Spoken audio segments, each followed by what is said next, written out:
Hello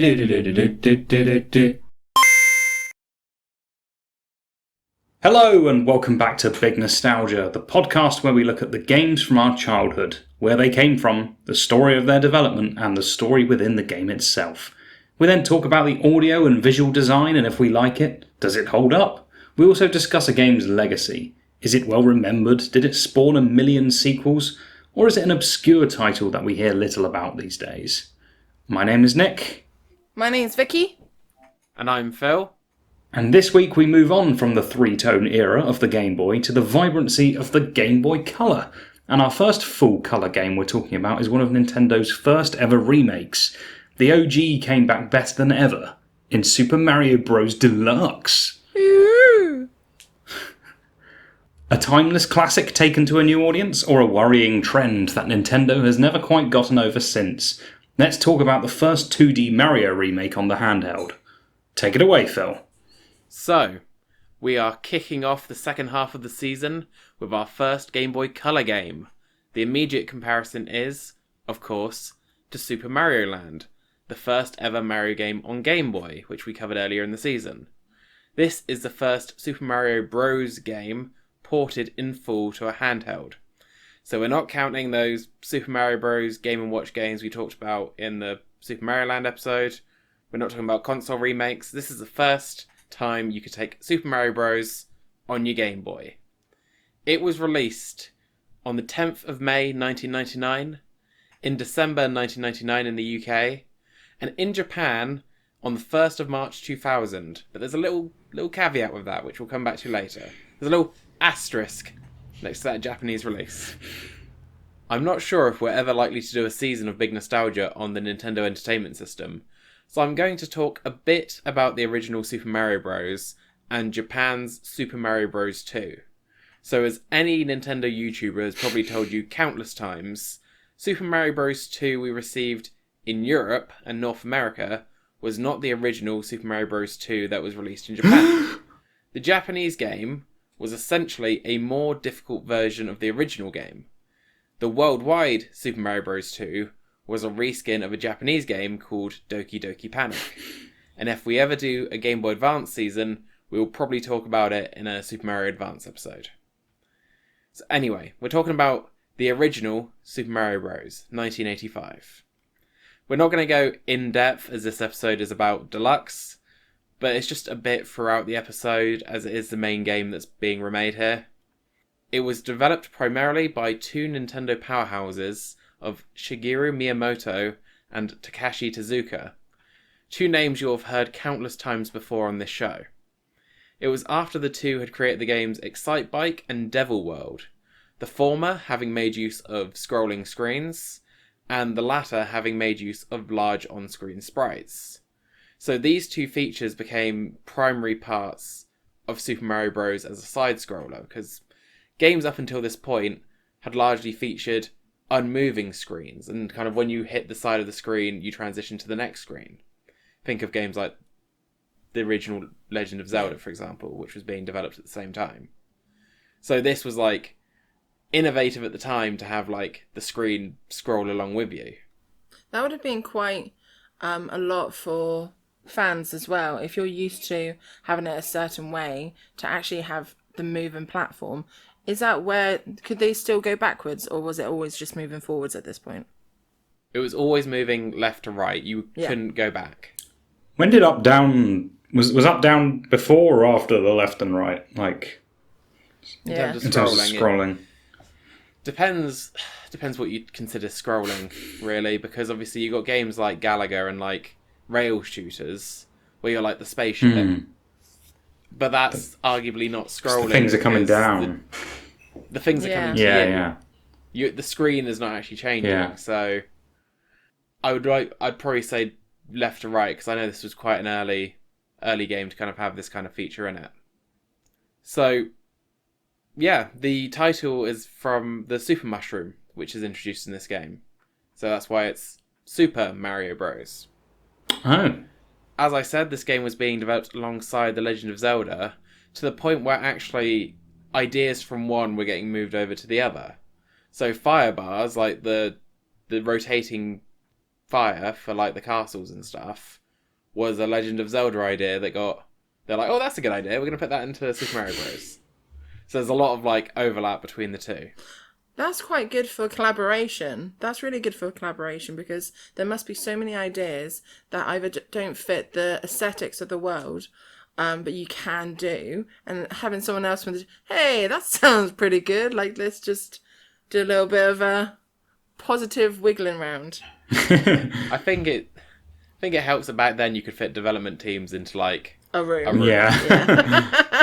Can't do that no more.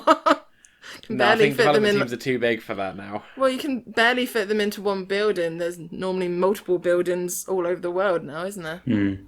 Yeah. The idea of Mario as the lead was actually Tezuka's, as the Mario Bros. Arcade game was popular. So they'd been programming up to that point with just basically a placeholder. But because the Donkey Kong arcade game and the Mario Bros. Arcade game were popular, they're like, why don't we stick Mario in this thing? Because, yeah. And then that's obviously proved to be quite a popular decision. Why don't we put Mario in this thing? Well, that's still what they're saying now, but for different reasons. It's quite funny. I feel like the platform layout is so synonymous with Mario, whereas Zelda, I really do associate like probably the later stuff, like the kind of like top-down 3D kind of view. It's just interesting that I never really associate Zelda with like the early generations, whereas Mario, if you side scroller. Yeah, exactly. I think of Mario and I think of like Super Mario Bros. Straight away. Well, I mean, Zelda's always been like top-down view. Okay. So the game they were developing was still like you can walk in all four directions and kind of. Is it like with Link's Awakening when you go into a building? That's when it became side scroller for a Zelda game. Yeah, so that was more because Zelda 2 was more of a side scroller, and then Link's Awakening kind of combined it. Okay, interesting. Which you can listen to our Link's Awakening episode from a few weeks ago if you want to learn more about that. I will, thank you. So yeah, it's interesting. I think it's because like 2D Mario kind of, for all the style changes, kind of looks the same. Like there is a distinction as well between what is a 2D Mario game and a 3D Mario game, the same as like 2D and 3D Zeldas. Right. Like, yeah. There was no program to design levels for this original game. So actually all the levels were designed by hand on graph paper, and then the programmer had to program them in, which was apparently a very time-consuming and difficult process. Yeah, sounds it. Especially when you had to go back and make edits. Oh my goodness. Oh. Yeah. Yeah, it's not like your modern Mario Maker games where you can just tap a screen. It was all like on paper. Do you hear that? Do you hear that, kids? You don't need to use Chat. kids? You don't need to use Back in my ChatGPT day. for everything. Get a graph piece of paper out. You don't know how good you have it, kids. Back in my day, we had to put it on paper and put it through the machine. Get yourself a pad of graph paper. Throw your computer in the bin. Stop using ChatGPT and draw some lines on it. I don't know why, but Just do it. just do it. Super Mario Bros. 2, which from here on I'll refer to by its international title, The Lost Levels, was created to be a more difficult sequel. So it added new mechanics, poison mushrooms, and it was actually inspired by how much fun the development team had when making a game called Versus Super Mario Bros., which was a multiplayer-only version of the game released on a selection of arcade consoles in Japan. So several of these Versus Super Mario Bros., because the titles are so similar, I have to be really fair. Several of these Versus Super Mario Bros. Levels were actually reused in the Lost Levels. However, when Nintendo America's product analyst, Howard Phillips, playtested it, he found it far too punishing to be fun, and it was actually on his recommendation that it was never released outside of Japan. There you go. And like, I find a lot of like the early Nintendo games and the early arcade games very bloody difficult indeed. So like, that's a high bar, you know, to be deemed too difficult.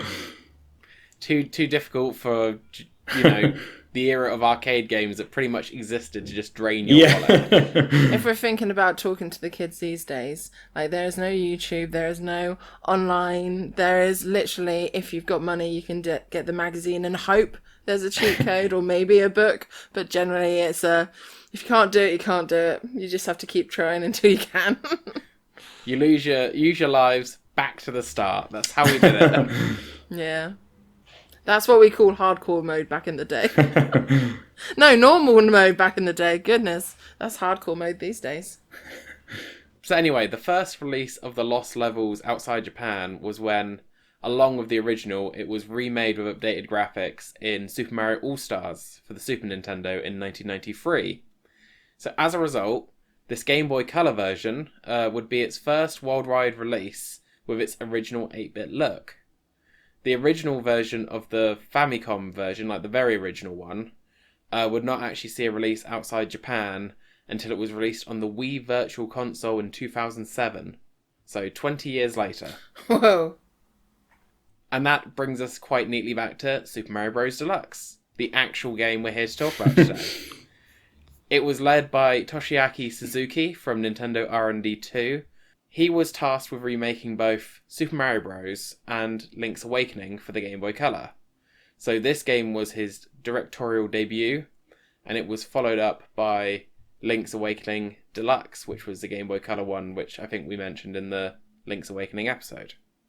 So Suzuki worked closely with Miyamoto and Toshihiko Nakago, the designer and programmer of the original, and he found it to be quite good as like a low-pressure first game to work on, knowing it was probably going to be enjoyed and probably going to sell well regardless, because you're remaking one of the most popular games of all time at that point. So the developers started putting together a game, and they had a one-level demo ready before the release of the Game Boy Color. And then the game followed kind of afterwards. Characters. So, this section feels a bit redundant. So, I'm going to ask my other hosts here. Who are the characters? Mario! I was going to say that. Alright, so we've got Mario. Any more? Luigi. He's got it. He's got it.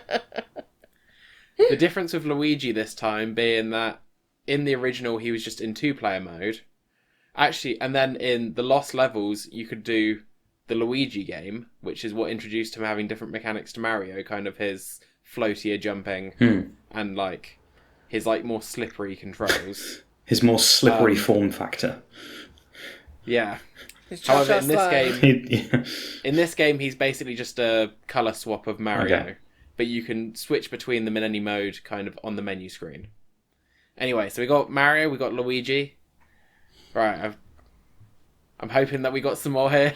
Goombas, yeah. I feel like I'm gonna get the QI style alarm thing going in a minute.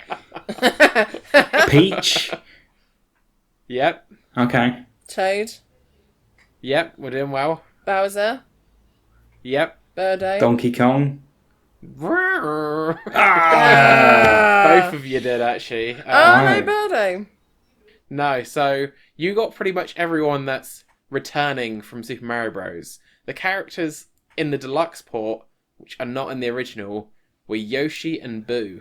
I do love the fact that it's called Deluxe. It makes me think of a hot chocolate. Like, it's not just a standard, it's got like marshmallows, it's got cream. It's a deluxe. Nintendo love doing that. Like, especially with the Switch, they release so many deluxe versions of games. Boo kind of looks like a marshmallow. Yeah. So, yeah. I mean, I'm going to talk about design, but come on, the game is Super Mario Bros. You go from left to right until you hit a flagpole. But there is some kind of interesting stuff about the port. So, being the first Mario game on the Game Boy Color means that it was also the first full color game featuring Mario on a handheld system. The biggest difference with this version to the original is that because of the smaller screen and the desire of the developers to keep the sprites the same size, so to keep the characters the same size, they therefore had to... The game is zoomed in, I guess you could say. You don't have the same size of your field of view as you do if you play it on the original. So this makes certain bits more difficult as a result because you can't actually see as far. So they dealt with this a little bit because you could press select or the up and down arrows to kind of scroll the screen a certain amount. to see the bits you've missed. Okay. But people still say that it's like a more difficult version because there's more blind jumps. Right. Because they just simply cannot fit where you're going in the screen with you. Like in Lego Star Wars, when you both go in opposite directions and someone And it just gets more and more. Yeah, well, that's like more and more zoomed out, isn't it? This is like too. Well, someone disappears off the screen at some point. Someone bursts into Lego. Yeah. The heads-up display is also simplified. So rather than the word time, you've got a little clock icon, and you can't see a number of lives. You have to pause to see that. They also added sounds to things which did not have sounds in the original, such as for the springs or when Lakitu kind of throws stuff at you in those levels. Talking of levels, all 32 original levels from Super Mario Bros. Are here, plus the first 8 worlds from the Lost levels. The original Lost levels also featured 5 extra worlds, confusingly called World 9, World A, World B, World C, and World D. So I'm guessing that must have been like a limit to... You couldn't have the double digits, so... So the data for these worlds is actually in Super Mario Bros. Deluxe, but for some reason they're not playable in the final game. So this is stuff I didn't know. So World 9 was only available in the Lost levels if you beat it without using any warps. Mm.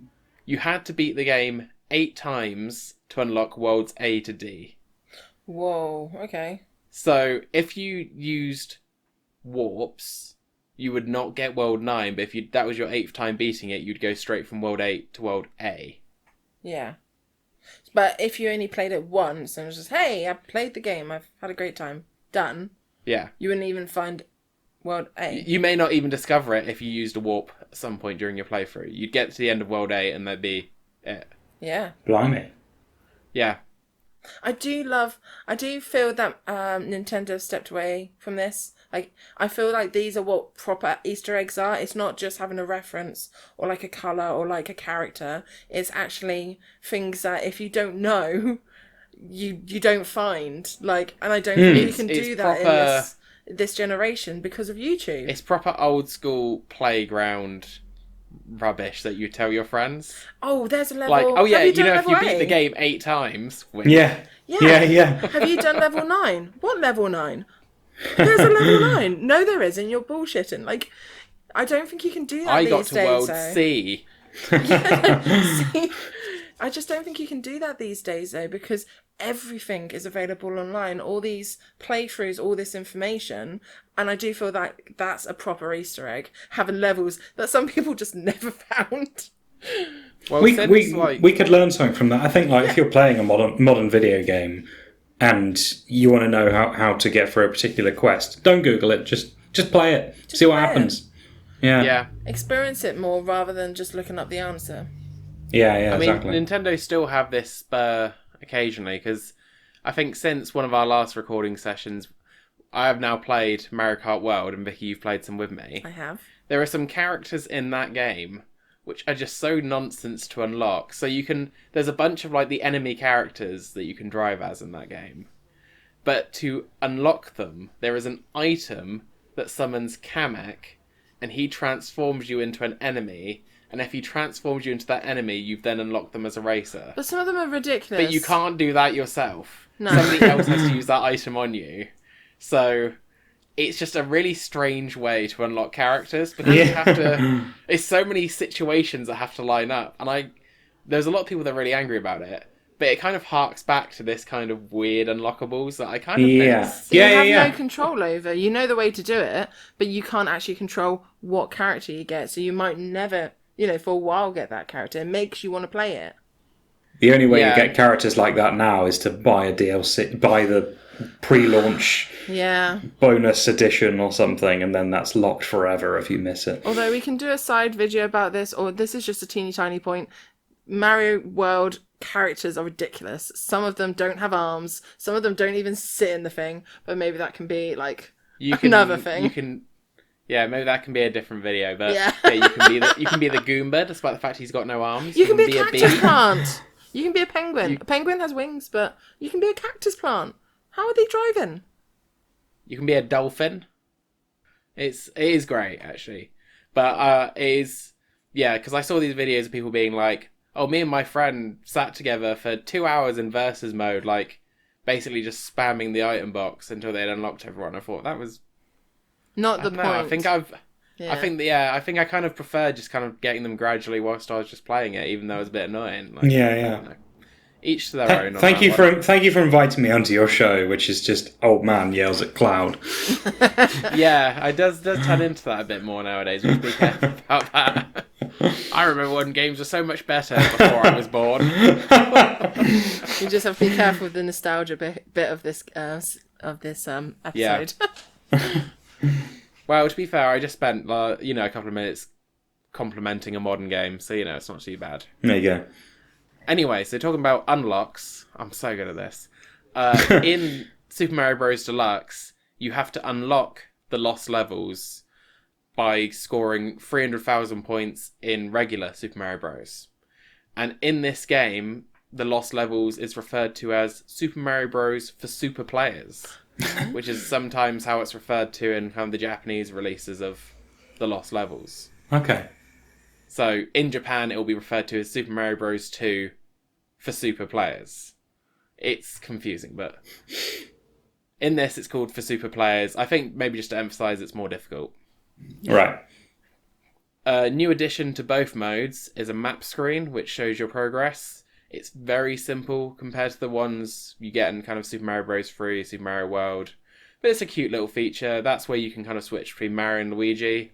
And also, like, when you beat a castle, it shows a little animation of them, like, jumping on the castle to destroy it before moving on. Nice. Certain levels have warp zones, which can help you skip ahead. So, quite famously, in the second level, if you go kind of above the ceiling, you can kind of find a warp zone. A fun fact about the Lost Levels is that it featured warp zones, which actually sent you backwards, which I thought was both very funny, but also very unfair. As you recall, you couldn't walk backwards in games back then either. So once you'd hit the warp zone, you couldn't go back. The only option you had was to go down the pipe and go back. Oh, devious. Yeah. I'm starting to realise why that guy said it was too punishing to be released outside of Japan. Yeah. Super Mario Bros. The Lost Levels, one of its new mechanics was a wind mechanic, but they weren't able to make it work on the Game Boy Color, so the levels were redesigned to take that out, because some of the jumps in the original had been, like, designed with the idea that you'd be pushed by the wind to, like, make them. So they kind of had to move stuff closer together. So the wind thing, do you say it didn't quite make it to the final cut of that game? No, so it didn't go into the Game Boy Color version, it was only in the original. So Oh, they had okay. to redesign Interesting. they had to redesign some of the Game Boy Color levels to compensate for the fact that you couldn't be pushed by the wind. Right, yeah. And kind of as I've said before, in this version, in the Game Boy Color release, Mario and Luigi basically control the same. So some of the things that accounted for you being able to play as Luigi, who could jump higher, although he was a bit more slick, were removed. It's funny because Luigi sometimes is just a clone of Mario, but like in other games like Mario 64 DS and Mario Galaxy, he like slip and slides all over the place. So slippery Luigi. Inside you are two Luigis. One is slippery, one is not. So we're going to talk about some of the other features that makes the Super Mario Bros. Deluxe. There is a new challenge mode, which has a selection of new objectives. So in each level that you've beaten already in the main game, you can go back through, and there are 5 hidden red coins. You can find a hidden Yoshi egg. And there is a new high score challenge in each one, to like try and get a specific score just within that level. There is a You versus Boo mode, which is like a new race mode, where it's like 8 new levels and you're racing Boo to the end. The same levels are used for the multiplayer, which is by link cable, when you had to actually be next to the person, like actually have a physical cable between them. These levels are featuring different types of tiles that you don't get in the main game. So kind of like, the ones where they alternate between solid and transparent if you hit the kind of on-off switch. Oh, yeah. It had those, so obviously if you're racing Boo or if you're racing your opponent, you can kind of delay them by kind of closing the door behind you almost. Nice, yeah. It's also the only part of the game that features spike traps. which is kind of you get them maybe more and more modern Mario games. There was a toy box, which was kind of another mode, which had a bunch of bonus features in them. So this included a photo album of images you could unlock through regular gameplay for things such as beating the game, getting a specific high score, playing the extra modes. These pictures could be printed using your trusty Game Boy printer. Wow. Oh, yeah, I remember that thing. Do you Very remember that? trusted, Yeah. You print off your face and it didn't look like you. Yeah, I love when we used to get weird peripherals like that. Yeah. Because you had the camera as well. Yeah. Yeah. And wasn't there like that whole Snap thing? Like, Pokemon Snap. Maybe it was Pokemon Snap. You were trying Maybe to it take was Pokemon photos Snap. of people, like a very, very, very beginners like me sort of idea. So you take a photo and then it's on the screen and it's got your head, but it was always not. You're you. thinking of Nintendo 3DS. Wrong game. You're thinking more recent Too than that. far ahead. Still Too not far very good. ahead. The Nintendo 3DS, which came out, must be, 3 years ago or something like that? Yeah, when it's brand new, I think. Yeah. There was a fortune teller in-game, in case as a child you lacked a magic 8-ball. It had 5 results available, being lucky, unlucky, very lucky, extremely lucky, or extremely unlucky. Oh, more positives than negatives, eh? Yep, Each one is accompanied by a fortune cookie-like bit of advice, such as fortune awaits you in the clouds, which is obviously referencing the bonus levels. Okay. Not death. Hey, kids. And an example of an unlucky one is not all pain leads to gain, which I actually think is pretty relevant to most of us. That's quite good advice, yeah. An extremely lucky result will give you an extra 5 lives if you then go and start a new game in the main mode afterwards. Wow. So it did actually have an impact on the main game. It also had a calendar where you could do everything you expect to do in a calendar, such as mark birthdays or special events. Wow. You could only mark a maximum of 12 events, though, so choose wisely. In a year? In a year, yeah. Wow. So if you have more than 12 One a month, families I or guess. friends, then nope. Yeah. If everyone's birthday's in August, then sorry. If all you've got to keep track of these things is Super Mario Bros. Deluxe. That's what I still I- use. To this day. That's why I miss so many people's birthdays. You filled up the original 12, like in your year 5 class, and that was it. Yeah, I actually played around with this mode. I think I showed you, Vicky, where I was going to do, like, the season release date as, like, a video, like, in the game, going to the calendar and finding the date of release. Yeah. But it was just too slow. It was like it took like 90 seconds to do that because you have to wait for because you want the full effect of booting up the game so people know what you're doing. Yeah. Going through like the settings to find it. No, I wrote it on a piece of paper and I handed it to Banjo-Kazooie and they did it.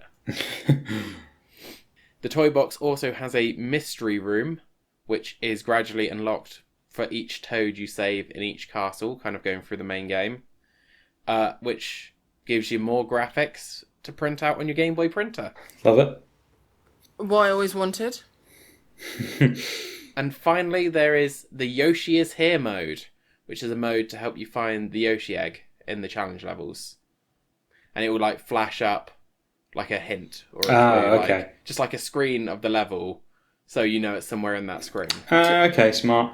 To be fair, for a deluxe version, it does come with all the marshmallows and swirls and chocolate sauce, doesn't it? It's That is come with quite a lot, Yeah.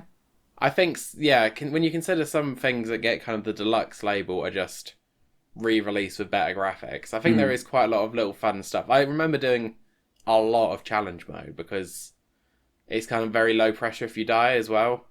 Like you could just play around in the stages and like look for the red coins. So I think there was a lot of like interesting stuff in it. I think it did earn that deluxe title, I think. Good.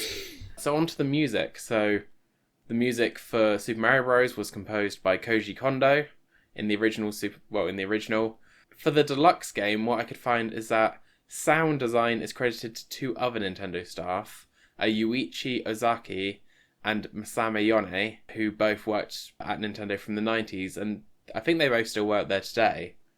But I wasn't able to work out whether they did kind of like the extra tracks or whether Kondo just came back and did, because there's just a handful of extra tracks for like the menus and things for like the new areas that obviously the original didn't have. Okay, yeah. I mean, it's Super Mario Bros. The soundtrack is iconic, isn't it? There's not really too much more to say on that. Not sure what to add. The tracks have been reimagined and remade so many times in so many games. Nice little bops for the new ones, like the menu themes are quite nice. I think Killing in the name of yeah, that's the classic Mario theme. I'm just just to remind the audience. Yeah. I think I used one of the deluxe themes for one of our trailers, just because it's quite just a nice little bop to have in the background. The only point to make about the music is that it's of a slightly lesser quality than the original NES due to the capabilities of the Game Boy Color. So if you want the highest quality as Koji Kondo intended, you're better off with the original NES release for the soundtrack.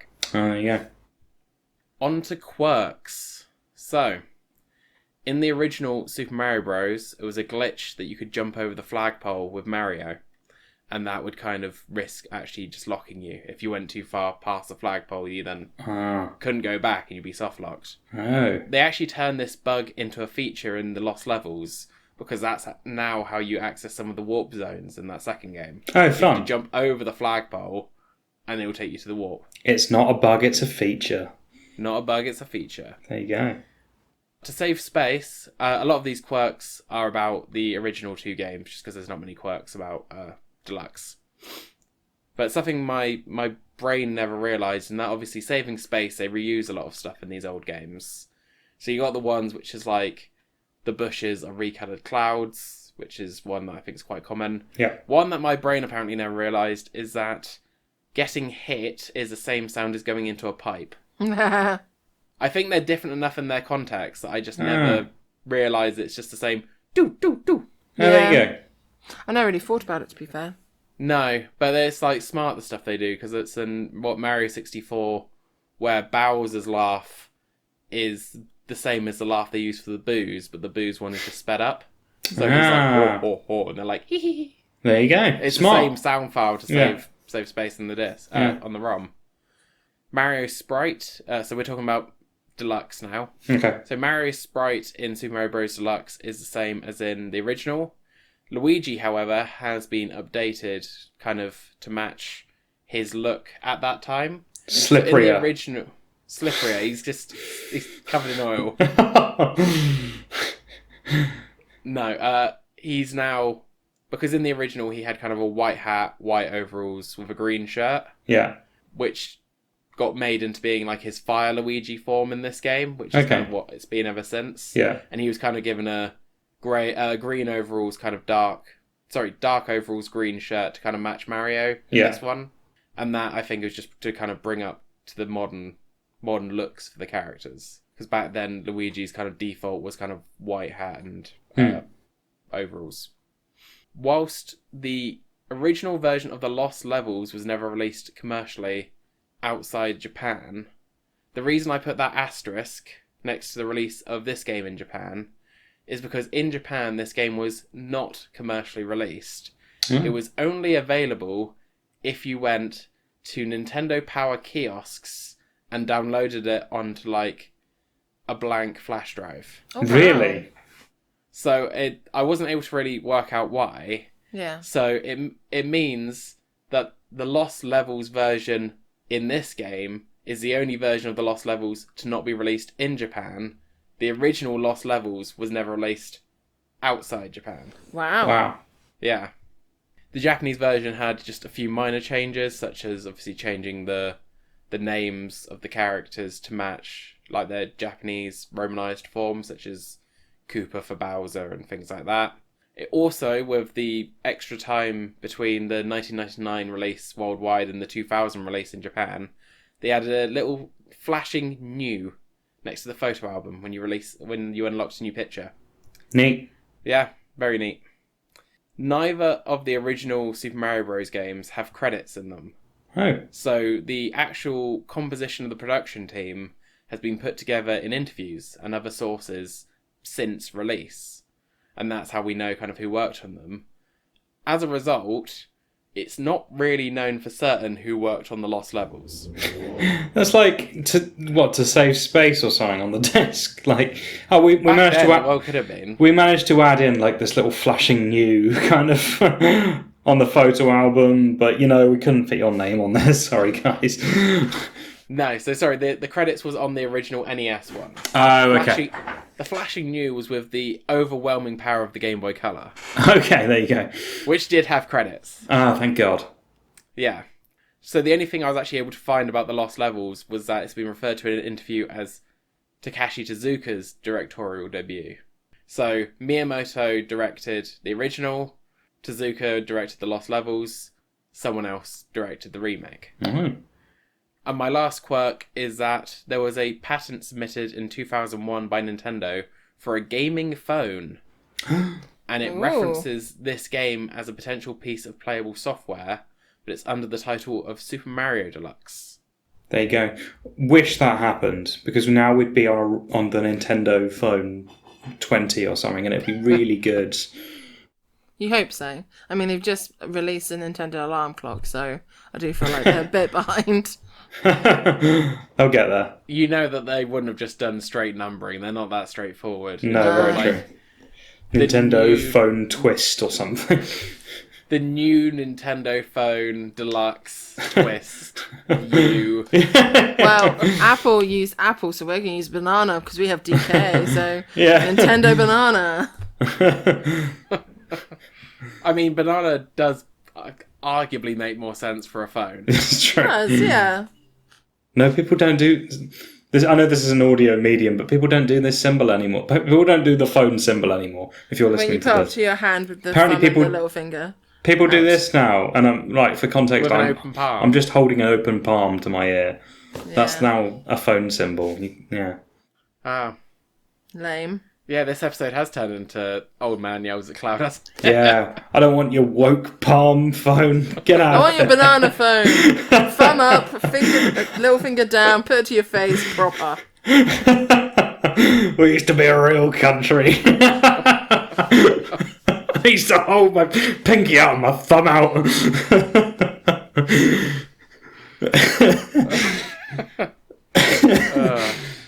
Oh, Lord. Sorry, I derailed. It's all good. It was already derailed. Oh, absolutely. It's been derailed for a while. We just didn't think... I don't think Phill thought when he was doing the research it would go this way. But that's the joy of recording. Yeah, you never know at the beginning how it's going to end. It's why we keep doing this. Oh, yes. So, Legacy. If I was going to do Legacy on the original games, we'd be here for like hours and hours because it's Super Mario Bros. There's been countless re-releases, ports, reskins, spin-offs. It's an entire franchise. Like, whilst obviously it got themed after Mario because of Donkey Kong or Mario Bros, this is the game that cemented Mario, I think, as a worldwide name. So, instead we're just going to talk more about the legacy of Super Mario Bros. Deluxe, which is a lot more straightforward. Super Mario Bros. Deluxe received a re-release on the 3DS eShop in 2014. Since it, unfortunately, has no Game Boy printer, this feature has been completely disabled in the re-release. Oh, what a shame. And because for some reason you can no longer do the versus mode, because I guess they didn't think that without the link, you could just wirelessly do it. You didn't need the link cable. Yeah. But yeah, that's wild. as a result, there's unfortunately 2 albums in your photo album, that you cannot unlock in the 3DS version because they both relate to versus mode. Boo. They've actually went in and changed because some of the fortunes you could get related to versus mode, so they've been changed for the 3DS re-release. An example of that is a versus mode victory is not in your fate is now been changed to stomping on spikes leads to sore feet. Honestly, good advice. Some might say obvious. The game was a critical and commercial success. It sold 2.8 million units in the United States. GameSpot referred to it in their review as the Game Boy Color's killer app, and many playing enjoyed the chance to play the Lost Levels as well, because its release up to that point had been quite limited. It was the 14th best-selling video game on all platforms in the United States in the year 2000. It peaked 3rd place for weekly handheld sales in June 1999, and actually remained in overall weekly chart sales way into 2001. Yay. That's good. I mean, I really like Super Mario Bros. Deluxe. Out of all the games this season, this is one that, whilst I was researching it, I was looking forward to playing it again, to like get a real feel for it again. Could just be, I just want to play Super Mario Bros. But there is a lot of features that I kind of remember fondly from this remake. Like, even the ones that I was a bit silly about, I do remember actually entering stuff into the calendar. I can't remember what I entered. I definitely hit that 12 event limit because I remember the game telling me to delete one if I wanted to add another one. All my important comings and goings as a five-year-old. Yeah, he missed loads of meetings. I did. But no, it's a fun remake. It's got a lot of good additional features. I've still never beaten the Lost Levels. It's still too difficult for me. Maybe I'll go back and change that. Not sure I'll do it on this, because I feel like for a game that difficult, I need the extended field of view. So, what is the consensus on Super Mario Bros. Deluxe? Is it a truly deluxe experience? Or is it the start of Nintendo just doing remakes all the time?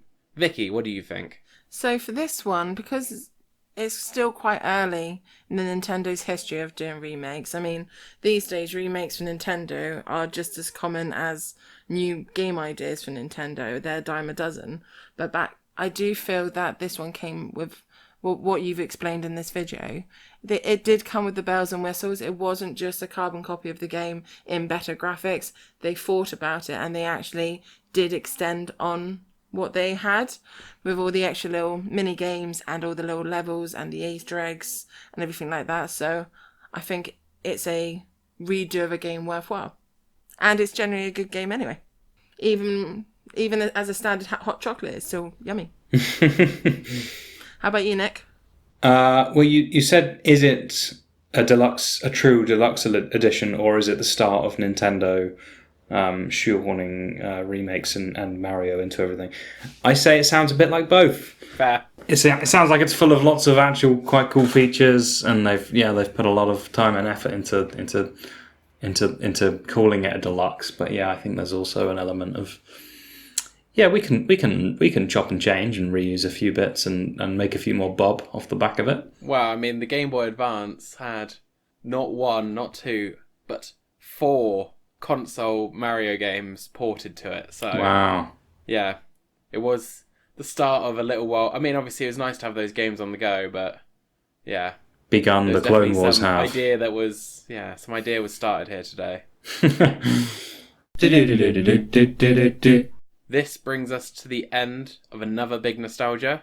What did you think? You listening to this, did you play Super Mario Bros. Deluxe? I already told you. Not rude. You listening to this. Did you not listen to him? Did you not listen to him? How rude, as a host. How long have you people been? I thought I was just yelling into the void about my love of Super Mario Bros. Deluxe again. That is your, whatever night it is, normal routine, isn't it? It is. Do I keep this going or do I start again? This brings us to the end of another big nostalgia. What did you think? You, the audience, listening to this. Did you play Super Mario Bros. Deluxe? Is it your preferred way to play the game again? Do you still use the calendar to keep track of your schedule? Let us know in the comments. Next time, Vicky and I will be talking about a game that I remember a lot from my childhood, but I don't know if anyone else does. Big Nostalgia will be looking at Bugs Bunny in Crazy Castle 4. Until then, we've got 6 other episodes of this season on Game Boy games that you can listen to on our channel. We've got a whole backlog of 3 seasons about Nintendo 64, GameCube and Wii games. And lots of other great videos. Like there's a rugby video and a Overcooked video and some Mario Party videos. Check them out. Yeah. They're awesome. Yeah. They are. In the meantime, thank you very much for joining us today. I've been Phil. I've been Vicky. And I've been Nick. And we'll catch you next week for another brand new episode. Boy. Bye. Peace.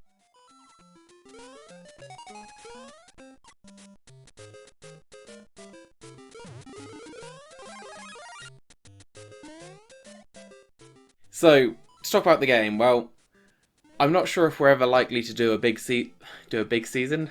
We should call them that. Big nostalgia, big seasons.